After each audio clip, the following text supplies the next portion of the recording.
Hello and welcome to another manga video here on YouTube. I was gonna wait for every thing that I had ordered to come in to do this video because not everything I ordered I received yet from Right Stuff Anime. Not their fault, it's probably just whatever. I don't know what the details of everything are. But I'm still waiting on 2 issues from 2 different manga, but I think I have enough to sort of give you an idea of the things that I've ordered from there. Pretty much the only place I get manga now, because I find that it's cheaper and a lot better to order from Right Stuff. They have a lot more selection than Barnes & Noble. So we'll start with the one that I have on the top of the pile, and that is Spice and Wolf. I have volumes 3, 4, and 5. Oh no, 2, 4, and 5. I'm sorry, volumes 2, 4, and 5. Volume 3 was on sort of a, I guess, back order. I guess they're waiting for more issues to come in before I get mine, the one that I ordered. No big deal. I have plenty of other manga that I am currently reading. I still haven't finished Seventh Garden, so I can read that in the meantime. The next one is that I picked up. Before I move on, though, I started Spice and Wolf a while ago, and I liked it a lot, so I figured I might as well continue the purchasing and the reading of Spice and Wolf. The story is from Isuna Hasekura. I might have just totally mispronounced that, but the art is by Kito Kome. Really good art. So yeah, I loved the first volume of Spice and Wolf, so I figured I'd continue reading it. The next 2 volumes, I'm still waiting for. I have 2 and 4. I'm still waiting for 3. Apparently, Right Stuff has a problem with 3, just like Valve. But anyways, the next 2 volumes I have are from probably one of my favorite anime of all time. One that I've spoke about several times here on this channel, and that's Fruits Basket. I have the collector's editions because I don't have a whole lot of space for the regular volumes of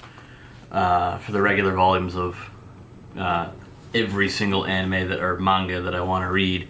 I might start doing that more, buying collector's editions or omnibus editions or even all-in-one editions of certain manga, because they take up a little less space on shelves. So I'm waiting for volume 3 of the collector's edition. So I have volume 2 here that I'm holding currently.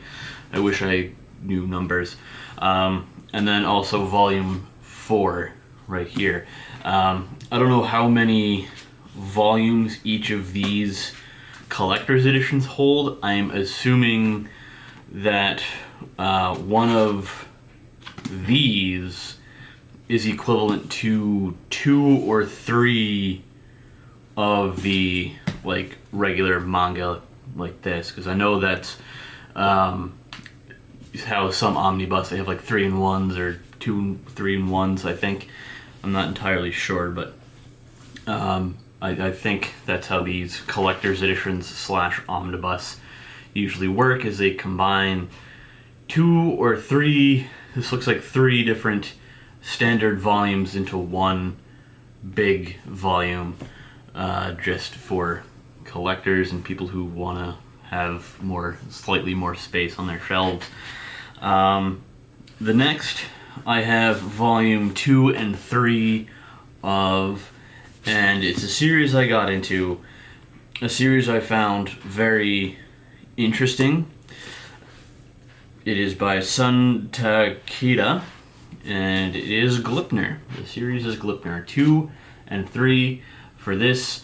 Again, I found it very enjoyable, but I'm also running out of space in my bookshelf, so I either have to find some alternative way of storing manga, or I have to limit the series that I have. Klepner is definitely one I'm going to continue reading, along with Spice and Wolf and Fruits Basket. But for the time being, I think I have to either cut back or start hunting for an alternative method for storage for my manga collection. But that is for a future project / video. So if you've never read Klepner, it is very interesting. I think it is rated M, so it's more of an adult, more of adult content. Fruits Basket's rated T. I would say that's about accurate. And then Spice and Wolf is rated mature as well.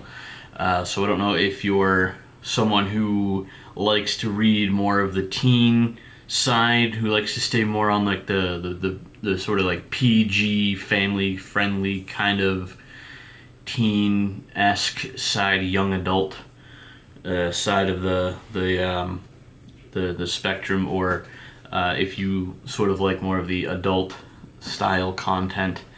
But either way, both Fruits Basket and Spice and Wolf are top, as well as Klepner are sort of top of the list for recommendations. More so Fruits Basket, because I fell in love absolutely with Fruits Basket.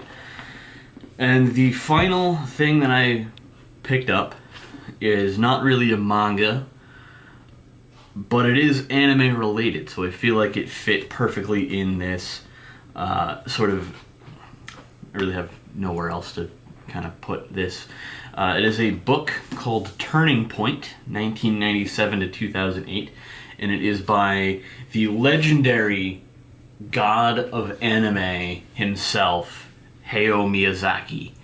Now, if you don't know who Miyazaki-san is, god of animation, an absolute god of Japanese animation. He is known for doing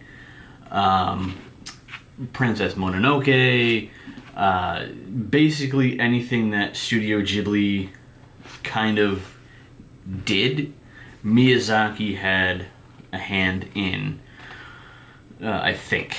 So there's, My Neighbor Totoro, Spirited Away, all these very legendary animated films, at least from Studio Ghibli, Miyazaki did.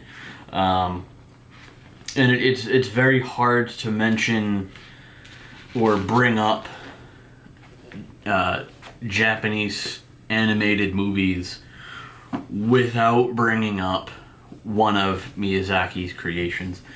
I have yet to read this, but from what I understand, this is sort of like, I guess it's sort of like somebody interviewed Miyazaki, or a bunch of people like, it seems like it's just a collection of different interviews that Miyazaki did, because that's kind of how it's laid out. I could be mistaken, but like, for instance, on page 86, in the film's last scene, the forest regenerates. Why did you end the film that way? And then he gives his big answer. So I'm assuming that this is just a collection of interviews that Miyazaki took part in, and then just all kind of stuck into a book. So I cannot wait to read this. Miyazaki is one of the greatest, And his films, more specifically My Neighbor Totoro, is really what got me into anime. And I remember watching that as a child and absolutely falling in love with it. And so Miyazaki, thank you for giving me a hobby that is not drugs or alcohol. And just thank you, Mr. Miyazaki. I don't know, he probably has like no clue who I am, or he probably doesn't even give a shit who I am. But I feel like Miyazaki is definitely responsible for getting a lot of people into anime and Japanese culture as a whole. So yeah, I feel like I have a lot to be thankful for Miyazaki being as legendary of a animator and director as he is, because without Miyazaki, I don't know if I'd be into this stuff. Probably, but I don't know. But it's just absolutely amazing. So I haven't read this yet, but I highly recommend it. If you're into anything otaku related and you're looking for a good read, Turning Point from Hayao Miyazaki. This is translated into English. So translated by Beth Carey and Frederick L. Schott, S-C-H-O-D-T. I don't know how to pronounce that last name, but good book. I can't wait to read it. And that's pretty much it for this video. So thank you guys so much for watching, and until then, peace.